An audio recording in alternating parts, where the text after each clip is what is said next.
कल जो पैराग्राफ हुआ था आखिर में, उसको पढ़ के आगे बढ़ेंगे।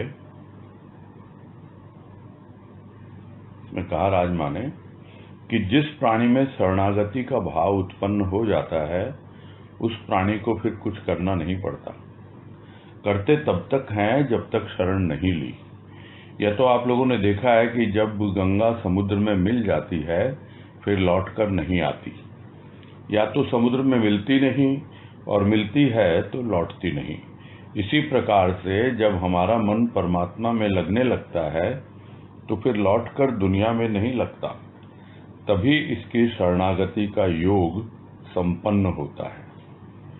जब यह दिखलाई देने लगे कि हम दुनियावी लोगों के बीच बैठकर उनकी बातें सुनते हुए भी हमारा मन उनकी बातों में नहीं लग रहा, तब समझ लेना कि प्रभु की मेरे ऊपर कृपा हुई है।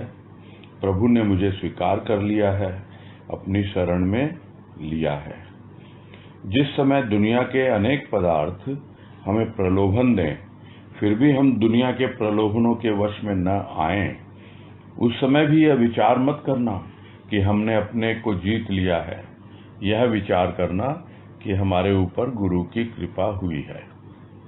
लालच तभी जीता जा सकता है जब भगवान हमारे ऊपर कृपा करें। और बहुत ही स्पष्ट रूप से लिखा है यहाँ पर,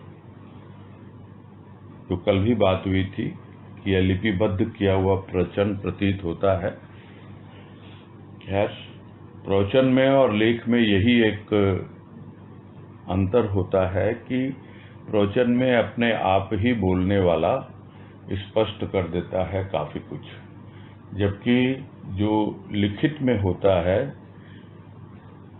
वो थोड़ा विश्लेषण की आवश्यकता उसमें प्रतीत होती है,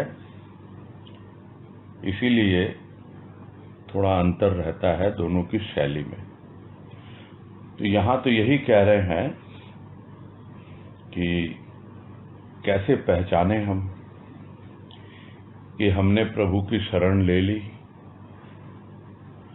और एक बार यदि प्रभु की शरण ले ली तो उसके क्या क्या लक्षण हैं कि हाँ भाई हमने प्रभु को अपना लिया, प्रभु ने हमको अपना लिया। तो कैसे पता लगे? तो कल भी ये बात आई थी बाबा बलदेव दास जी की और माँ बनासा की। उसी तरह है कि हमको समझना है कि हमारा जो अंतःकरण है वही हमको बतलाएगा कि वास्तव में हमारे भीतर जो शरणागति का भाव उत्पन्न हुआ है, हमने शरणागति ली है तो पूरी तरह से हम उसकी शरण में आ गए हैं, यानी शरणागति का योग संपन्न हो गया है। और उदाहरण लिया यहाँ, जब गंगा एक बार समुद्र में मिल जाती है तो लौटकर नहीं आती, यानी एक बार प्रभु की शरण में चला जाता है प्राणी तो फिर लौटकर दुनिया में नहीं आता, यानी उसका मन लगता नहीं है। और इसीलिए कहा, जब यह दिखलाई देने लगे कि दुनियावी लोगों के बीच बैठ करके भी उनकी बातों में हमारा मन नहीं लगे और बिल्कुल भी हमें उसमें रस न मिले, तो हमें समझ लेना चाहिए कि हमारे ऊपर कृपा हुई है। क्योंकि ज़्यादातर लोगों का मन जो है वो कैसा है? वो है मक्खी मन। जो 4 प्रकार के मन बतलाए हैं गुरुदेव ने अपनी वाणी में, कि एक तो गधा मन होता है, दूसरा मक्खी मन होता है, तीसरा भंवरा मन होता है, और चौथा मेढक मन होता है। ये सब बातें हम लोग बहुत बार कर चुके हैं। मक्खी मन जो होता है वो गंदगी पे भी उतना ही रस लेता है और मिठाई पर भी उतना ही रस लेता है जैसे मक्खी लेती है, यानी दुनियादारी में भी उसी तरह और भगवान की भक्ति में, उसकी चर्चा में, दोनों में उसी तरह रस लेता है। वो मक्खी मन कहलाता है। गधा मन तो जो कुछ भी उस पे लादा जाता है, उसके ऊपर थोपा जाता है, कुछ भी कहें या वो अपने ऊपर थोप लेता है, फिर उसको भी वो गिरा देता है, मटिया मेट कर देता है, मिट्टी में गिरा देता है और गंदा कर देता है। कितनी अच्छी अच्छी बातें सुन ले, लेकिन उसको भी वो ग्रहण नहीं कर पाता, गिरा देता है, अंदर नहीं जाती उसके। और जबकि भंवरा मन जो होता है वो रसपान करता है, यानी बस उसे अब प्रभु की बातों में ही, भक्ति में ही, उसी की चर्चा में ही रस मिलता है। और मेढक मन जो होता है वो तो संतों का होता है, जो बाबा ने भी बहुत जगह कहा कि मैं तो मेढक के समान हूँ, आनंद सागर में गोते लगाता रहता हूँ, बस थोड़ा सा किनारे पे आकर के देख लेता हूँ क्या चल रहा है इस जमीन पर, दुनिया में, फिर वापस अपना अंदर। ये होता है मेढक मन, जो अपना इतना अंतर्मुखी होता है, अपने भीतर ही भीतर रसपान करता रहता है। तो पहचानना है कि यदि मन लगे ना दुनिया की बातों में, इसका मतलब अब ये भंवरा मन बनने लग गया। नहीं तो मक्खी मन रहता है, यहाँ भी रस मिलता है, वहाँ भी रस मिलता है। तो जब मन दुनिया की बातों में नहीं लग रहा तो समझ लेना कि प्रभु की मेरे ऊपर कृपा हुई है, प्रभु ने मुझे स्वीकार कर लिया है, अपनी शरण में ले लिया है। और उसी प्रकार उसके पहले क्या होता था, दुनिया की चीजें, वस्तुएं देखते थे, अनेक पदार्थ, धन दौलत, रुपया पैसा, और उसमें इतना प्रलोभन आ जाता था, मन में लालच आ जाता था, किंतु अब उसके वश में नहीं आ रहा है हमारा मन। हमारा मन यदि किसी के वश में आ रहा है तो वह अपने प्रभु के वश में। तो वो प्रलोभन के वश में अगर नहीं आए तो भी हमको समझना चाहिए कि हाँ भाई, हम सही दिशा में जा रहे हैं, किंतु यह नहीं सोचना चाहिए कि हमने अपने मन को जीत लिया है, यानी मन अब हमारे हिसाब से चलेगा। ये तो कृपा हुई है सदगुरु की, और तभी हो सकता है यह संभव। जब तक सदगुरु भगवान की कृपा न हो हमारे ऊपर, तब तक हम मन के ऊपर विजय प्राप्त नहीं कर सकते हैं। आज कह रहे हैं, कहा गया है कि मनुष्य का मन, यह नहीं कहा जाता मन का मनुष्य। जो मन का आदमी होता है उसे हम कह देते हैं कि वह तो मनमौजी है, किंतु क्या होना चाहिए? आदमी का अपने मन पर शासन होना चाहिए। हमारे जीवन की रानी कौन है? हमारे जीवन की रानी हमारी जीवात्मा है, और हमारा मन मंत्री है। मंत्री क्या होता है? उसे जो रानी की आज्ञा हो वैसा ही कार्य करना होता है। किंतु हमारे शासन में क्या हो रहा है? जैसा मंत्री कहता है वैसा रानी को चलना पड़ता है। जब ऐसा होता है तब मंत्री हमें अंधेरे की गर्त में गिराता जाता है। जब हमारी आत्मा का हमारे ऊपर शासन खत्म हो तो हम कहाँ जाएंगे? अंधेरे में ही जाएंगे। अगर किसी को शासन करने की आदत पड़ जाए तो क्या वह अपना शासन छोड़ता है? नहीं छोड़ता ना। ऐसे ही मन को हमारे ऊपर शासन करने की आदत पड़ गई है, वह हमारे ऊपर से शासन छोड़ना नहीं चाहता। जब मन को पता लगता है कि इसे परमात्मा का द्वार मिल गया है, अब मुझे इसकी आज्ञा के अनुसार चलना पड़ेगा, तो मन बार बार विक्षेप डालने लगता है। मन के विक्षेप डालने से क्या हमें हार मान लेनी चाहिए? नहीं। आप सावधान होकर इसके विक्षेप को सहन करके, चाहे कोशिश से जाना पड़े या बल से जाना पड़े, बार बार अपने मन को परमात्मा की शरण में ले जाओ। तब तुम्हें तुम्हारा खोया हुआ राज्य, तुम्हारा खोया हुआ स्वरूप प्राप्त हो जाएगा। तो कहा तो यही जाता है कि मनुष्य का मन है। यह नहीं कहा जाता कि मन का मनुष्य है। यानी जो मन के चलाए चल रहा है वो मन का मनुष्य कहलाएगा। ऐसे को तो हम यही कह देते हैं कि मन मौजी है। और मनुष्य का मन कहा जाता है तो क्या वो मन उस मनुष्य के अधीन है, उसके कंट्रोल में है? कंट्रोल में होना चाहिए ना। प्रत्येक प्राणी का अपने मन पर शासन होना चाहिए। और वो प्राणी कौन? यानी उसकी जीवात्मा। और वो जीवात्मा जो है वही शासन करेगी इस मन पर। तो वो जो जीवन की रानी जीवात्मा है, और मन क्या है? मन है मंत्री। तो मंत्री को तो रानी की आज्ञा का पालन करना है, करना चाहिए। वैसा ही होता है, मंत्री होता वही है जो रानी की आज्ञा का पालन करे, जैसा रानी कहे वैसा ही कार्य करे। यानी जैसा हमारी जीवात्मा मन को इंस्ट्रक्शन दे, जो भी उसे आदेश दे, उसके अनुसार वो कार्य करे। किंतु क्या ऐसा हो रहा है? यहाँ तो उल्टा हो रहा है कि जैसा मंत्री कहता है उसके अनुसार रानी को चलना पड़ता है। यानी मन के चलाए चल रहा है प्राणी। वो मन का मनुष्य है, वो मनमौजी है, इसके अलावा कुछ नहीं है।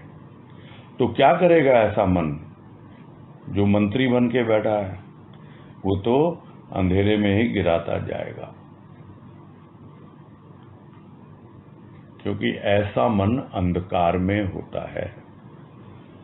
जो प्रकाश आना चाहिए अपने अंतरात्मा से, जीवात्मा से, वो प्रकाश उसको तो ढक दिया गया है या उससे विमुख हो गया है मन, तो अंधेरा ही अंधेरा है।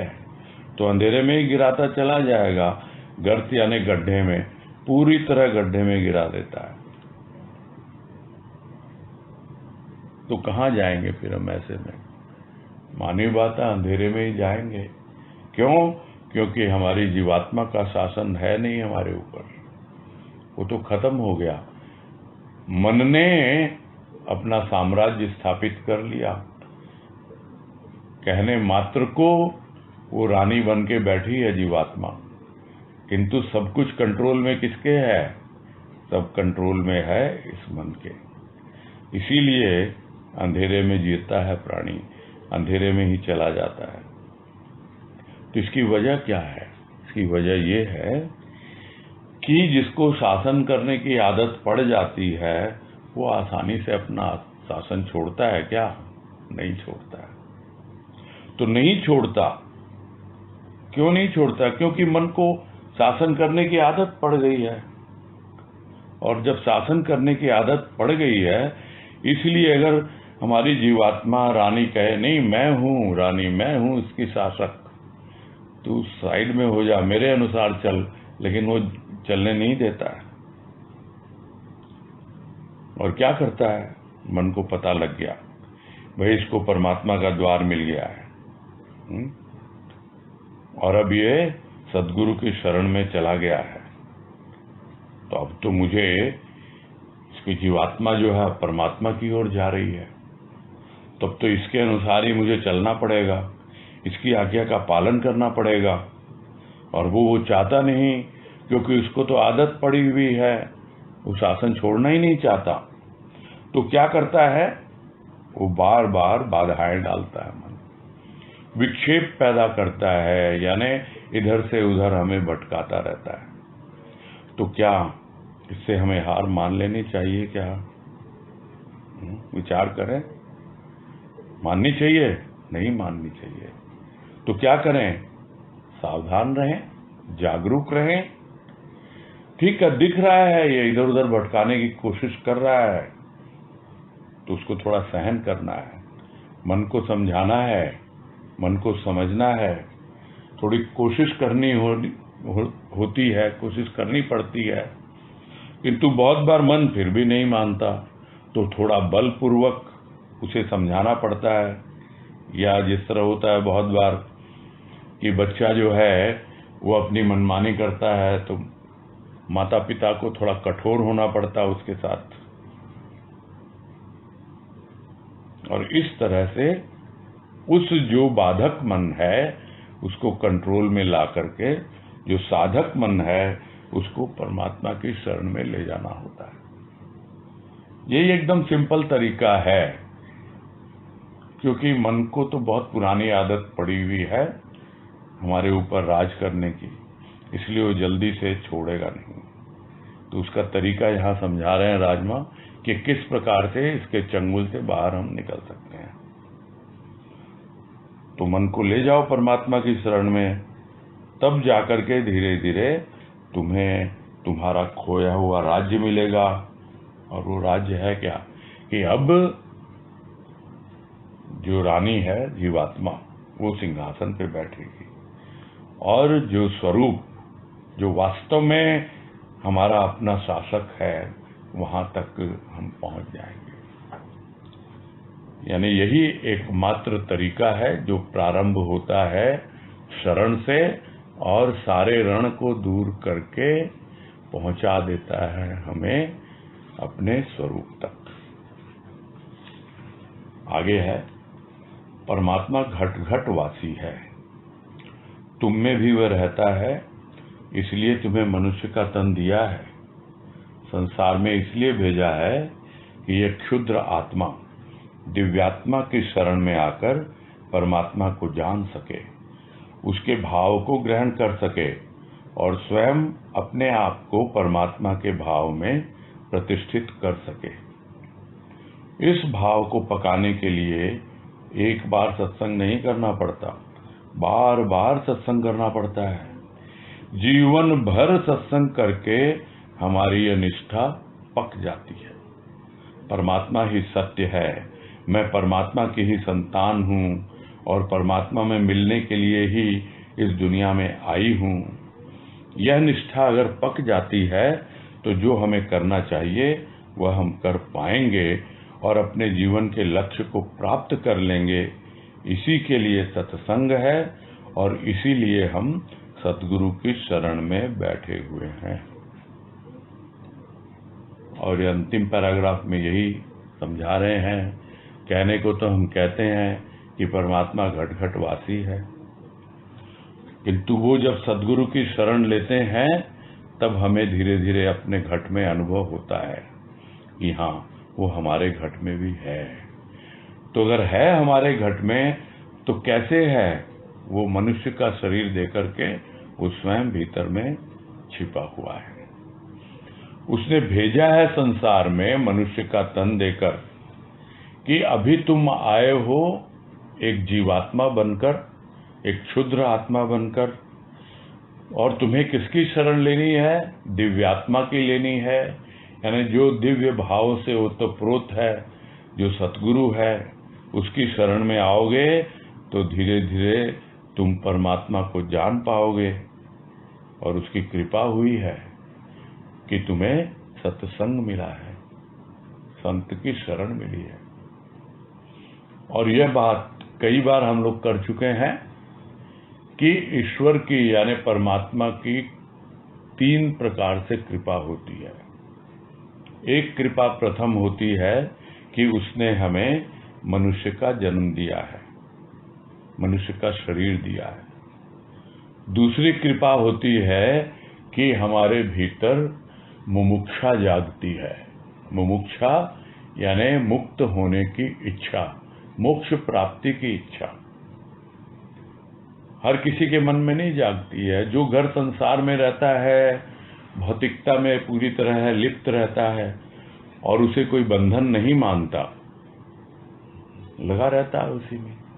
किंतु जो उसे बंधन मानता है, समझता है ये अरे क्या इसीलिए मैं आया हूँ, ऐसे ही खाने पीने के लिए, सोने के लिए, कपड़े फाड़ने के लिए नहीं, मुझे इन सब बंधनों से बाहर निकलना है। मुक्त होने की इच्छा होती है उसको, अपना अंदर से उसे अनुभव में होता है, फील होता है कि मेरा दम घुट रहा है इन सब चीजों से। ये कितनी रूढ़िवादिताएं, ये मान्यताएं। और तब वो ढूंढता है किसी को जो उसे इससे बाहर निकाले। और तब और ईश्वरीय कृपा होती है परमात्मा की कि हमें संत मिलता है, सत्संग मिलता है। बस यहाँ आकर के परमात्मा की कृपा पूरी हो जाती है। क्यों हो जाती है? क्योंकि अब उस परमात्मा का यानी भगवान का रूप बदल जाता है। अब वो भगवान सद्गुरु के रूप में आ गया, इसीलिए हम सद्गुरु भगवान कहते हैं। अब बस दो कृपा काम करती है उसके बाद, एक सद्गुरु की कृपा और दूसरी हमारी अपनी अपने ऊपर कृपा। सद्गुरु भी हम पर कृपा करता है और हम भी अपने ऊपर कृपा करते रहें और समझते रहें कि हाँ भाई वो मेरे ही भीतर बैठा है, मेरे ही घट में है और मुझे वहाँ तक पहुँचना है और मुझे स्वयं अपने आप को परमात्मा के भाव में प्रतिष्ठित करना है। इसीलिए मुझे उसने सद्गुरु की शरण में भेजा है और इसीलिए उसने मुझे मनुष्य का तन दिया है। तो यह बात जब समझ में आ जाती है और इसी भाव को परिपक्व करने के लिए, यह नहीं कि एक बार सत्संग कर लिया हो गया, एक बार सुन ली बात हो गई, सत्संग करते रहना पड़ता है। सत्संग मिल गया मतलब that is the beginning of another life. ये एक अलग जीवन की शुरुआत होती है और यदि हमारा जीवन बदला नहीं सत्संग मिलने के बाद, तो हमें समझना चाहिए जो पहले भी बताया, कैसे पता लगे? क्योंकि अभी भी हमारा मन लगा हुआ है दुनियादारी में। इसका मतलब शरण ली नहीं है पूरी तरह, अभी भी शरणागति का योग पूर्ण नहीं हुआ है।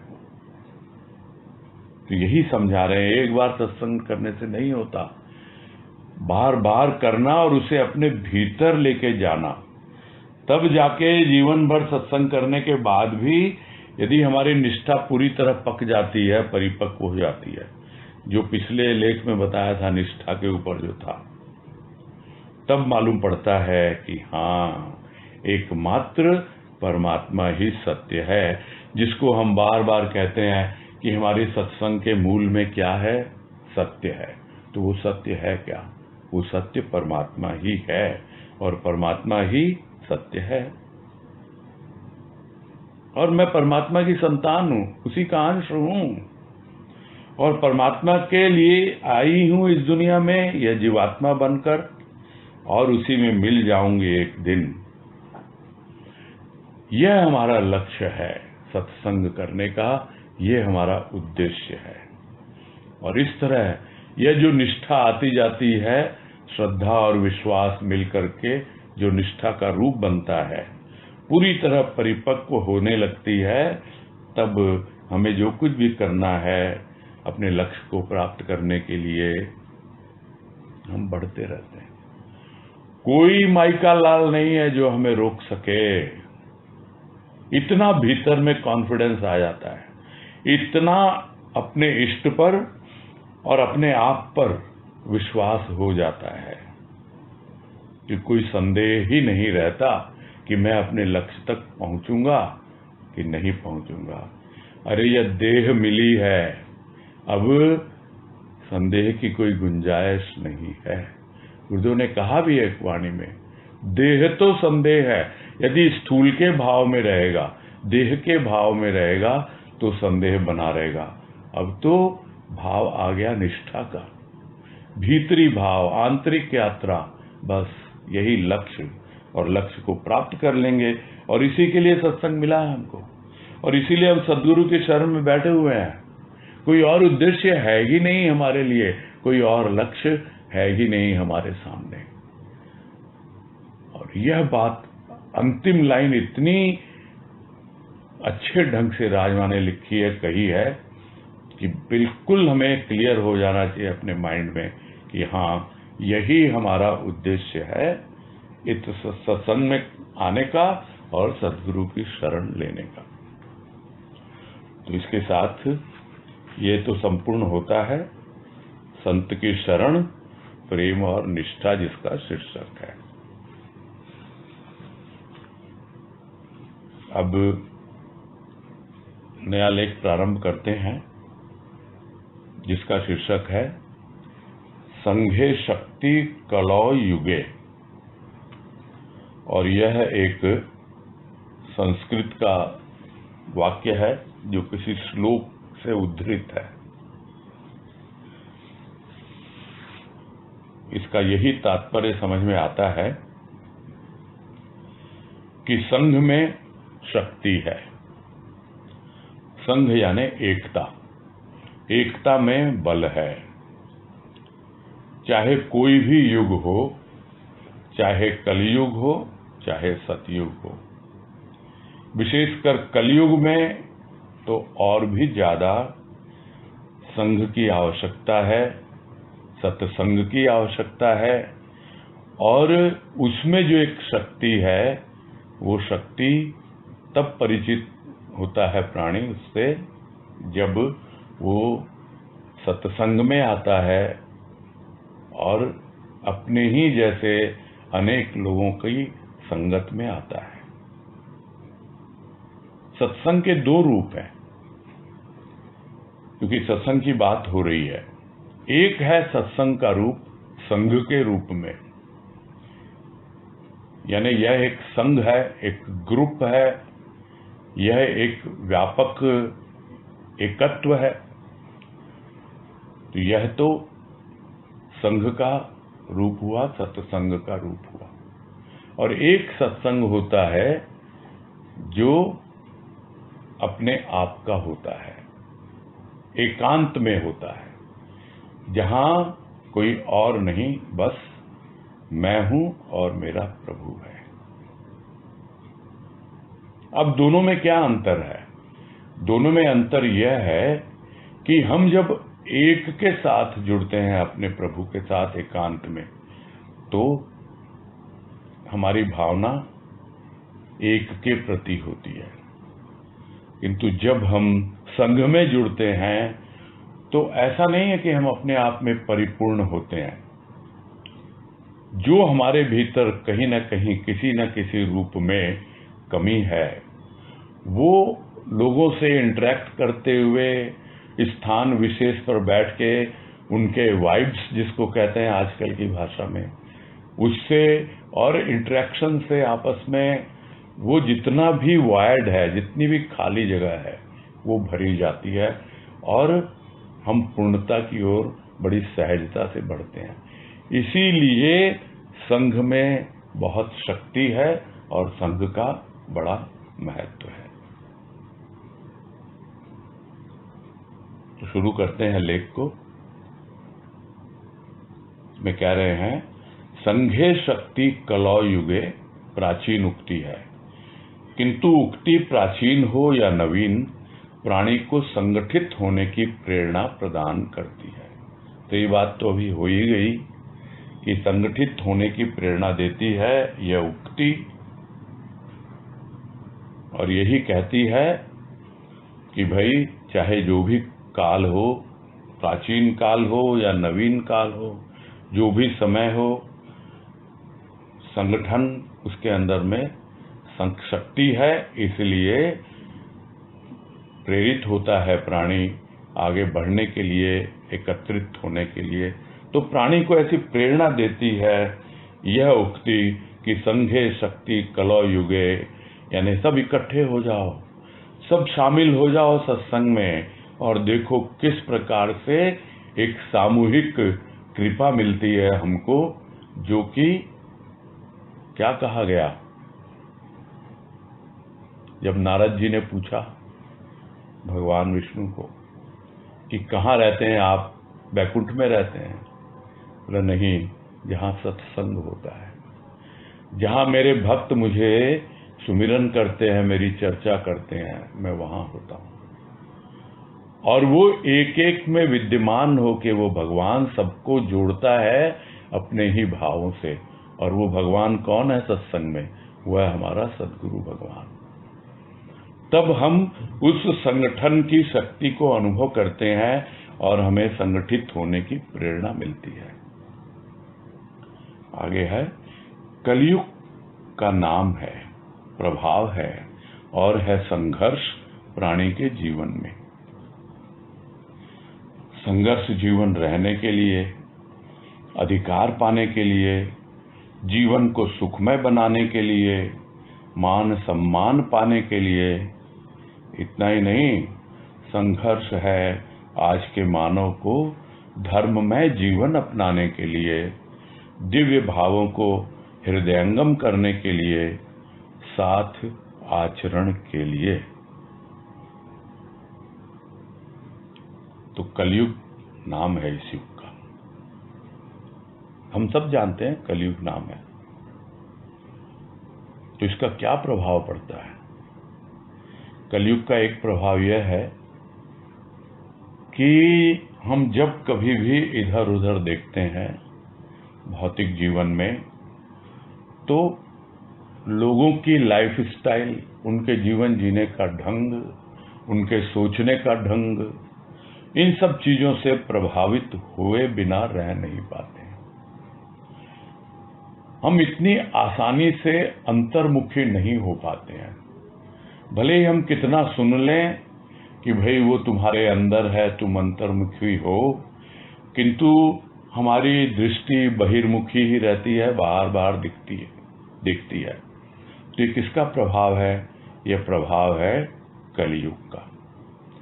और इस कारण हमारे जीवन में हमेशा संघर्ष बना रहता है। क्या संघर्ष है? जीवन जीने के लिए, जीवन यापन के लिए। एक संघर्ष है भौतिक जीवन के लिए, और दूसरा संघर्ष है भीतर विचारों का। एक दूसरे से विचार नहीं मिलते, हमारे खुद के ही विचार आपस में नहीं मिलते। यानी कुछ विचार ऐसे होते हैं जो दूसरे विचारों के साथ लगते हैं, और आपस में ही विचारों का द्वंद्व होता रहता है। और जब वो द्वंद्व संभलता नहीं है तो वो संघर्ष में बदल जाता है। तो इस प्रकार हम देखते हैं कि यह युग का नाम है और इसका यह प्रभाव है। तो वो संघर्ष है किसके लिए? जीवन रहने के लिए, यानी हम जीवित रहें जैसे तैसे। तो क्या चाहिए? जिसको कहते हैं मौलिक आवश्यकताएं क्या है? मौलिक आवश्यकताएं हैं शरीर के लिए रोटी, कपड़ा, मकान। तो जीवन रहने के लिए संघर्ष करता है प्राणी, रोटी के लिए, कपड़े के लिए, मकान के लिए। तो क्या यह सब उपलब्ध होने के बाद उसके जीवन का संघर्ष संपूर्ण हो जाता है? नहीं, उसे अधिकार चाहिए। दूसरों पर शासन करना चाहता है वो, कि मैंने तो अपनी समस्याएं हल कर ली, देखो मेरे पास इतना पैसा है, मेरे पास इतना जमीन जायदाद है, मेरे पास इतना कुछ दान पुण्य करने के लिए धन है।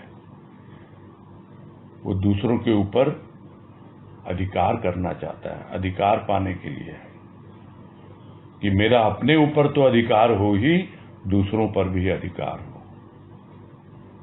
तो जीवन को सुखमय बनाने के लिए भी संघर्ष होता है, और सुखी हो हम। और फिर यही समझा रहे, मान सम्मान पाने के लिए भी होता है। और इतना ही नहीं, जब कभी भी कोई मानव धर्म में जीवन अपनाने के लिए भी आगे बढ़ता है तो भी उसको बहुत संघर्ष करना पड़ता है। घर परिवार वालों को बहुत मैनेज करना पड़ता है, इतनी आसानी से किसी को समझ में नहीं आता है। तो आज के मानव को धर्म में जीवन अपनाने के लिए भी संघर्ष करना पड़ता है। तो यह सब तो बाहर के संघर्ष, और भीतर का संघर्ष क्या है कि भाई जो दिव्य भाव हैं वो आसानी से अंदर आते नहीं है, हृदयंगम होते नहीं है। तो उनको हृदयंगम करने के लिए फिर संघर्ष करता है। तो संघर्ष करता है, और उससे जब संभलता नहीं है तो फिर उसे चाहिए कोई ऐसा साथ, कोई ऐसा संग में चाहिए जिससे उसको सपोर्ट मिले, और वो भी कुछ उससे सीखे और अपने आचरण को सुधारे। तो इस तरह दिव्य भावों को हृदयंगम करने के लिए उसे संग चाहिए, इसलिए आवश्यकता पड़ती है, और उसी तरह का आचरण अपनाने के लिए। आगे है, आज के अधिकांश मानव के मन में धर्म, दिव्यता व सत्य के लिए कोई श्रद्धा नहीं, आध्यात्मिकता के प्रति विश्वास नहीं। अध्यात्म व धर्म पर टिकी हुई भौतिकता भी प्राणी को सुव्यवस्थित जीवन जीने की शक्ति प्रदान करती है और देती है, वह मनोबल जिसके बल के फलस्वरूप वह किसी भी परिस्थिति में अपने भाव से विचलित नहीं होता। अध्यात्म से विलग कोरी भौतिकता भ्रमित कर रही है प्राणी को, अतः प्राणी सुख पाकर भी कपट और झूठ का आश्रय ले भयभीत है अपने पद से च्युत होने के भय से। स्वामी विवेकानंद का कथन है कि आध्यात्मिकता के अभाव में प्राणी के जीवन में केवल विलास एवं विषयासक्ति स्थान ले लेती है और तब जीवन में प्रवंचना और प्रतिद्वंद को ही स्थान मिलता है। वहां मानव की तो बलि हो जाती है, मानवता की तो बलि हो जाती है।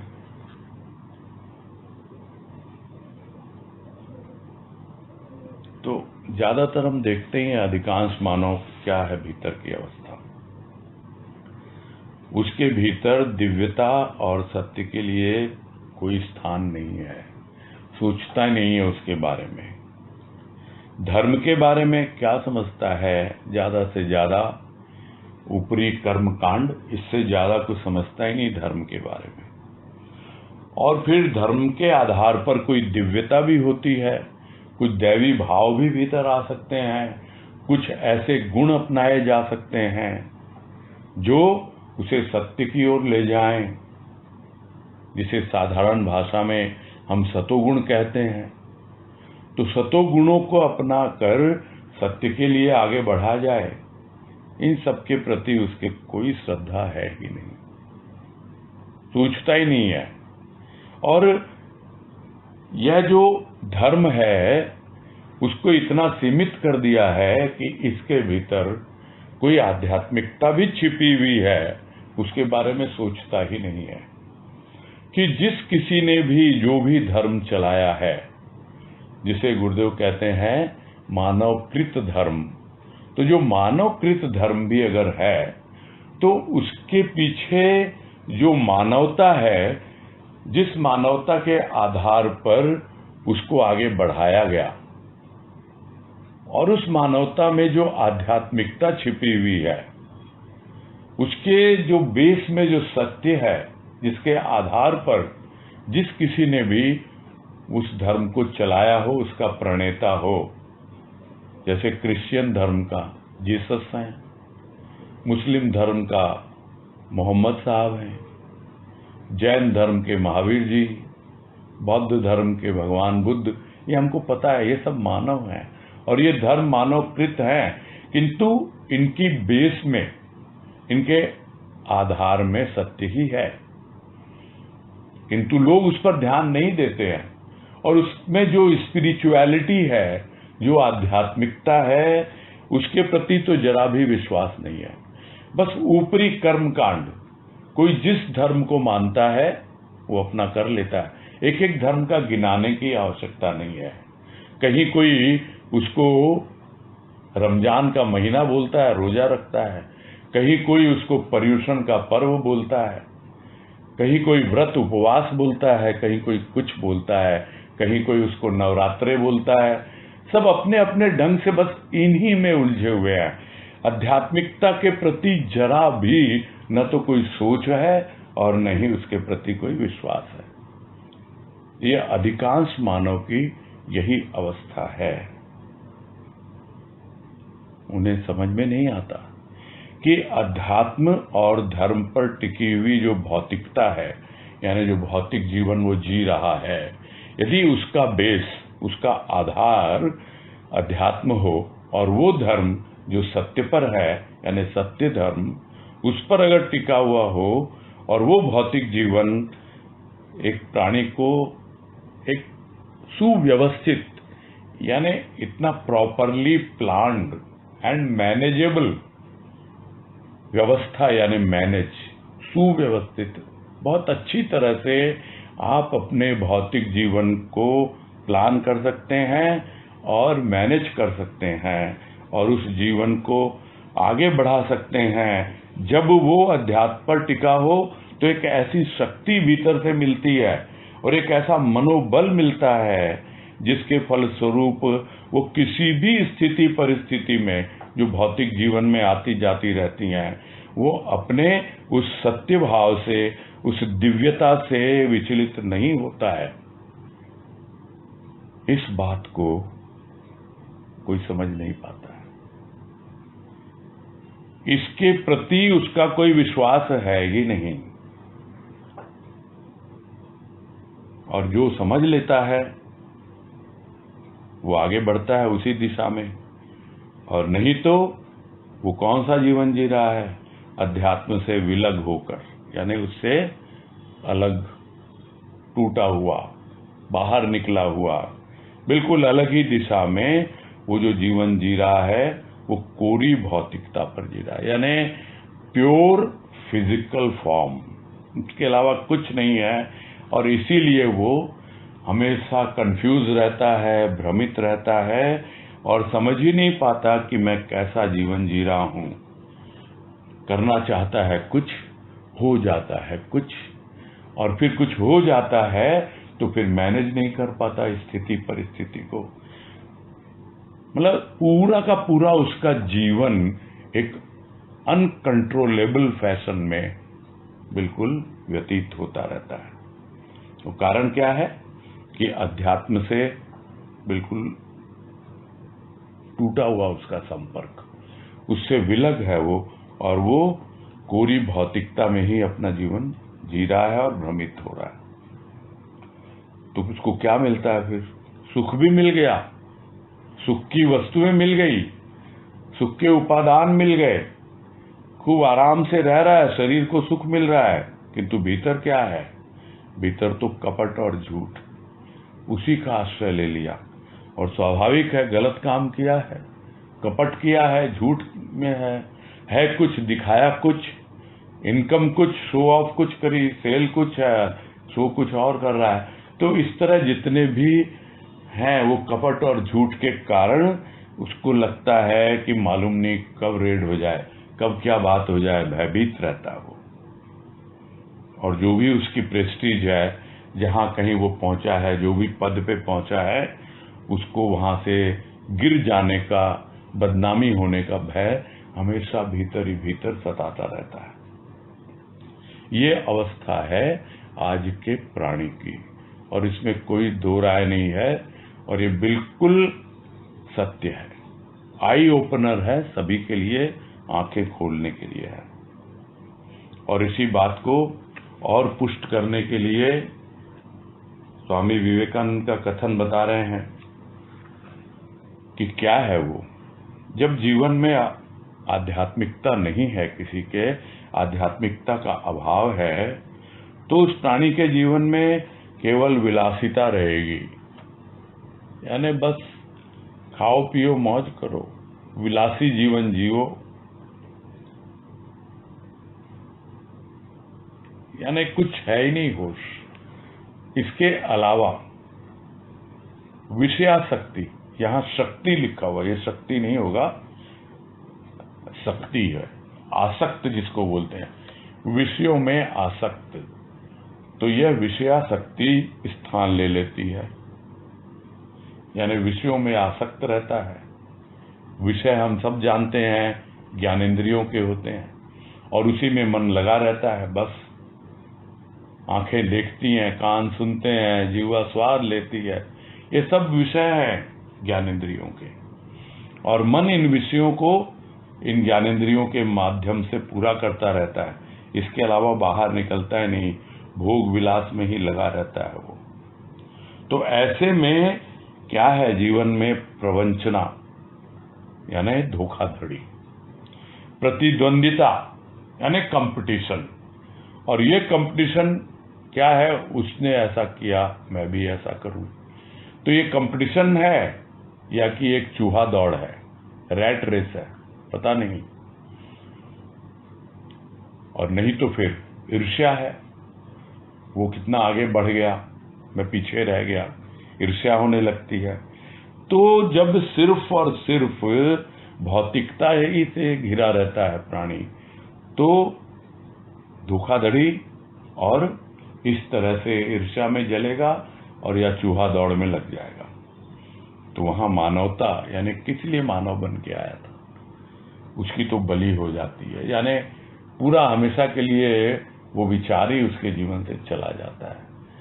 जैसे किसी पशु की बलि हो जाती है तो उसका तो प्राणांत हो जाता है, वैसे ही है मानवता, यानी जो एक ह्यूमैनिटी है जिसके लिए तुम मानव बन के आए थे।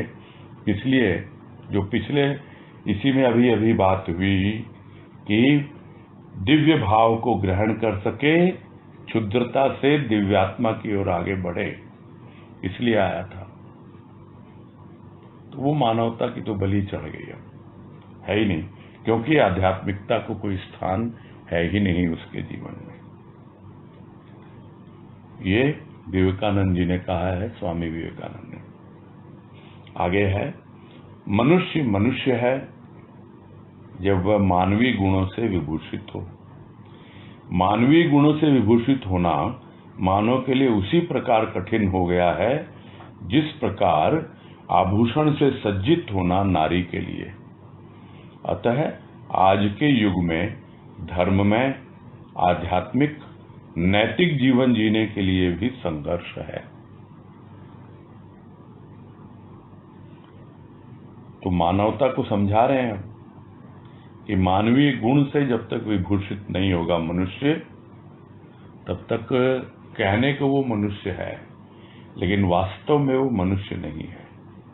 मनुष्य मनुष्य तभी कहलाता है जब उसके भीतर में मानवीय गुण हो। और मानवीय गुण के ऊपर, मानवता के ऊपर बहुत बातें हो चुकी हैं, और संक्षेप में इतना ही है कि यह मानव जीवन मिला है अपने लक्ष्य की प्राप्ति के लिए। और लक्ष्य क्या है? यह जो क्षुद्र आत्मा है वो दिव्यात्मा की शरण में आकर परमात्मा तक पहुंचे, उसको जाने और एक दिन उसी में समा जाए। यह है मानवीय गुणों का सार। और जब गुण आते हैं तो बहुत तरह की चीजें आती हैं, किंतु जो मानवीय गुण हैं उसमें सबसे महत्वपूर्ण है सतोगुण। और वो जो सतोगुण होता है उससे हमें पता लगता है। अब यदि हम सत्संग की बात करें और सत्संग का आधार लें, क्योंकि इसका हेडिंग ही यही है, संघ की बात हो रही है, तो यहाँ पे क्या गुण है हमारी सत्संग में? मेन बेस क्या है? वो है प्रेम और भाव।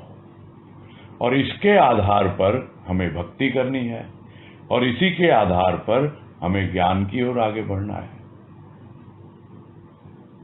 तो वो जो प्रेम और भाव, उन गुणों से ही वास्तव में हमारा श्रृंगार होता है। किसका श्रृंगार? भीतर का श्रृंगार। तो वही है कि मानवीय गुणों से जब विभूषित होता है मानव, तब उसे पता लगता है, किंतु बहुत कठिन हो गया आजकल। कि एक नारी है, वो आभूषण से सज्जित होना चाहती है, तो बहुत कठिन हो गया है। गहने कितने महंगे हो गए हैं। तब क्या करने लगे अब आजकल लोग? 2 ग्राम 5 ग्राम के बनाने लग गए आभूषण। उसमें क्या, ऊपर बस सोने का मुलम्मा चढ़ा हुआ है और भीतर विजातीय तत्व कुछ भी। और यही हाल आध्यात्मिकता के नाम पर, मानवीय गुणों के नाम पर बाजार में चल रहा है आजकल। ऊपर मुलम्मा लगा दिया आध्यात्मिकता का, हम तुम्हारा ये कर देंगे, वो कर देंगे, तुमको स्वर्ग पहुंचा देंगे, तुम्हारी कुंडलिनी जगा देंगे, और भी न जाने क्या क्या आडंबर फैला रखे हैं। और समझते हैं लोग कि हाँ भाई, हम तो सुसज्जित हैं उन गुणों से। अरे भीतर में देखो, भीतर में क्या है? भीतर में सब कुछ झूठ है, सब नकली है। ये ऊपर खाली सोने का मुलम्मा लगा करके दिखाया हुआ। क्यों? क्योंकि बड़ा कठिन हो गया है एक नारी के लिए इन आभूषणों से सुसज्जित होना। वैसे ही मानवीय गुणों से सुसज्जित होना बहुत कठिन हो गया आजकल। पूरी जिंदगी खप जाती है। किसको धोखा देता है प्राणी?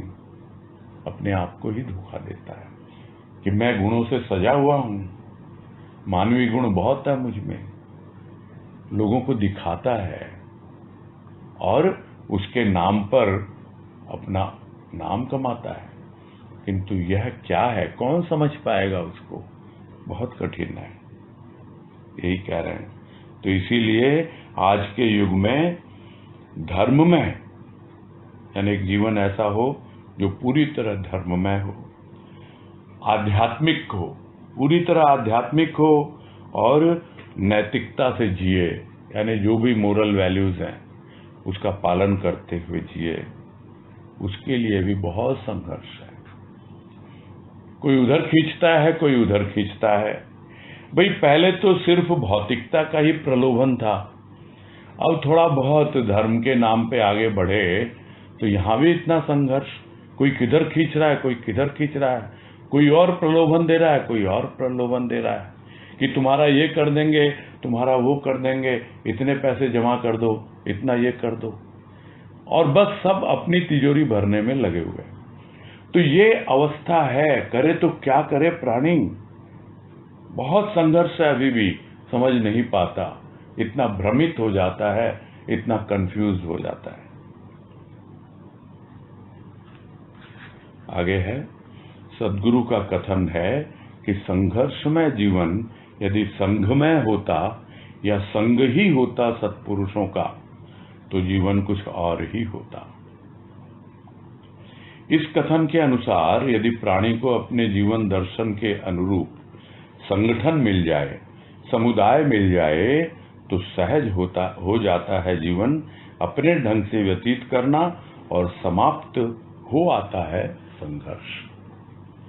यानी इस संघर्ष से बचने का तरीका बताया गया है इस पैराग्राफ में।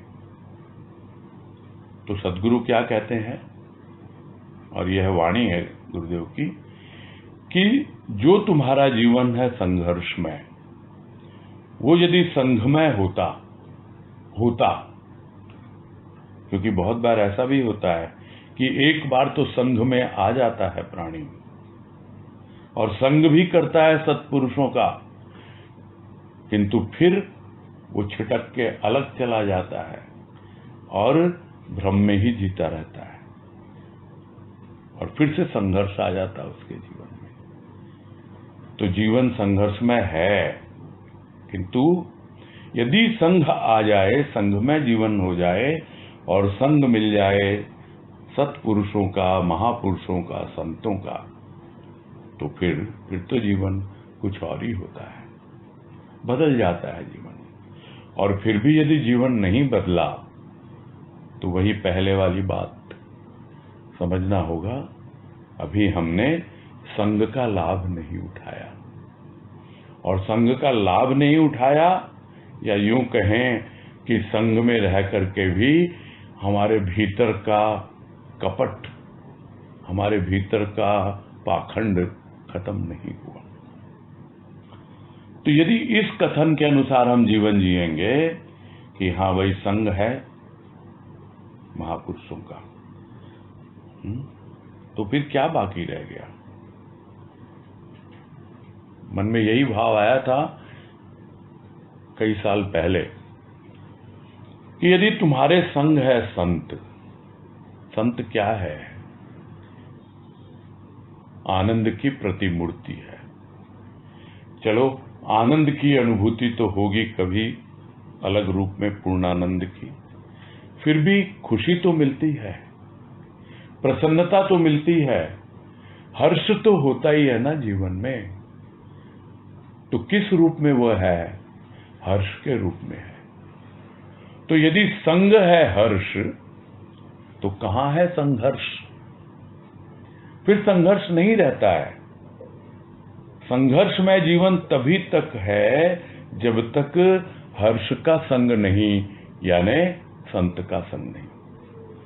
तो इसके अनुसार प्राणी अपने जीवन के दर्शन को, यानी अपनी फिलॉसफी को देखे और उसी के अनुसार यदि उसको कोई संगठन ऐसा मिल जाए और ऐसा कोई समुदाय भी मिल जाए, तो फिर बड़ी आसानी से अपने जीवन को वो व्यतीत कर सकता है और जीवन के ढंग को बदल सकता है और अपना जो उसका पुराना रंग है, जो बदरंग हो चुका है, अपने आप ही दूर हो जाता है और एक नया रंग चढ़ता है उसके अंतःकरण पर, और धीरे धीरे उसके जीवन से संघर्ष समाप्त होने लगता है। ये पहचान है कि हमने संग किया है सद्गुरु का, हमने संग किया है सत्संग का, तो हमारे जीवन में क्या परिवर्तन आता है, यही इस पैराग्राफ में बताया गया है कि भाई देखो और समझो कि इस कथन के अनुसार प्राणी यदि अपना जीवन व्यतीत करना चाहे और इस फिलॉसफी के साथ चले और सही उसको संगठन मिल गया इसी वाणी के अनुरूप, और ऐसा ही संगठन मिल गया, तब जीवन जीने का ढंग सीख जाता है और अपने आप ही उसके जीवन से संघर्ष समाप्त हो जाता है। तो इसके साथ ही पूरा करते हैं आज।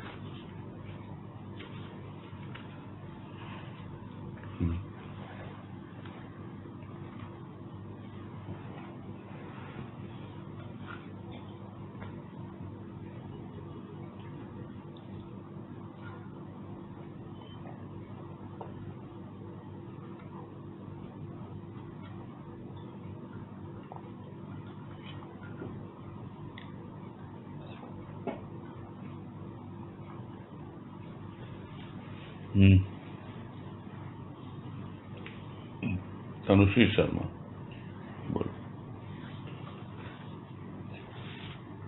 प्रणाम भैया। हाँ नमस्कार, बोलो।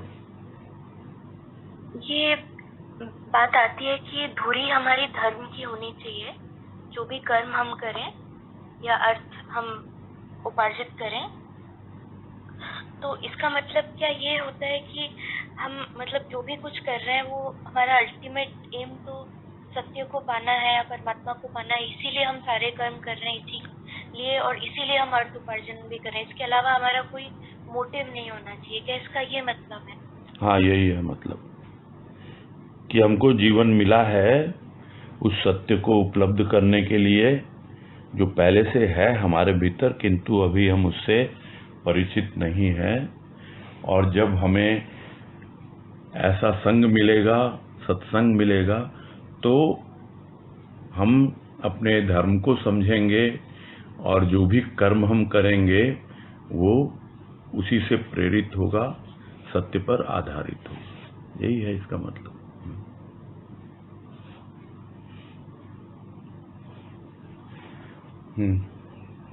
ठीक है।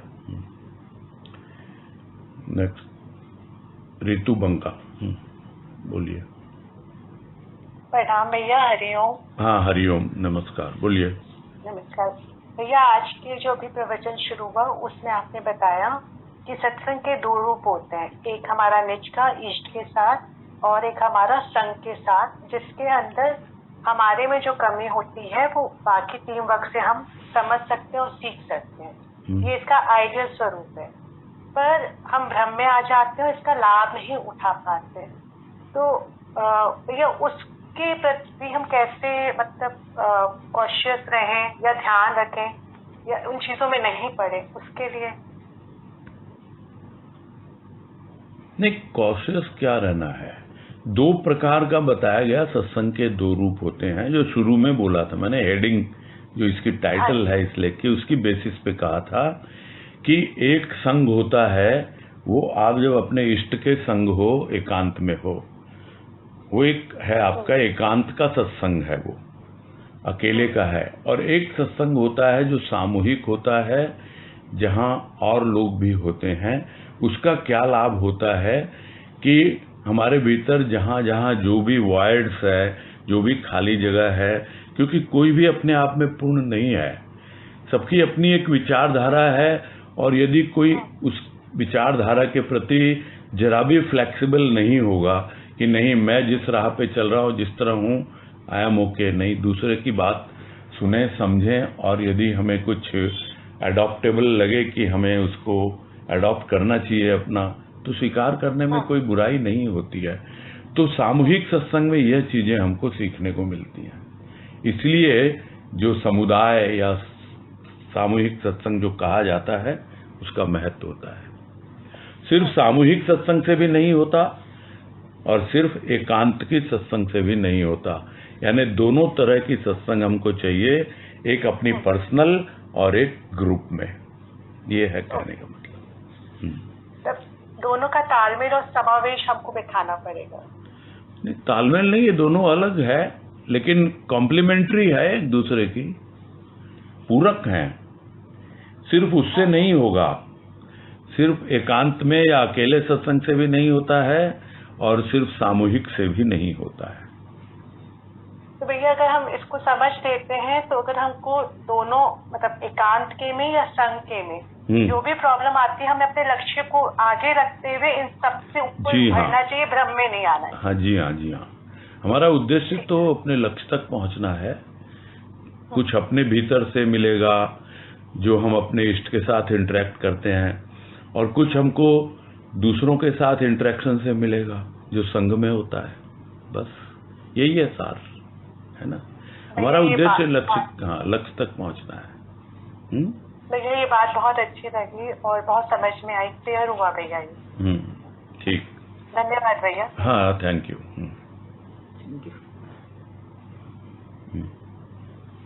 ठीक है, फिर पूरा करते हैं।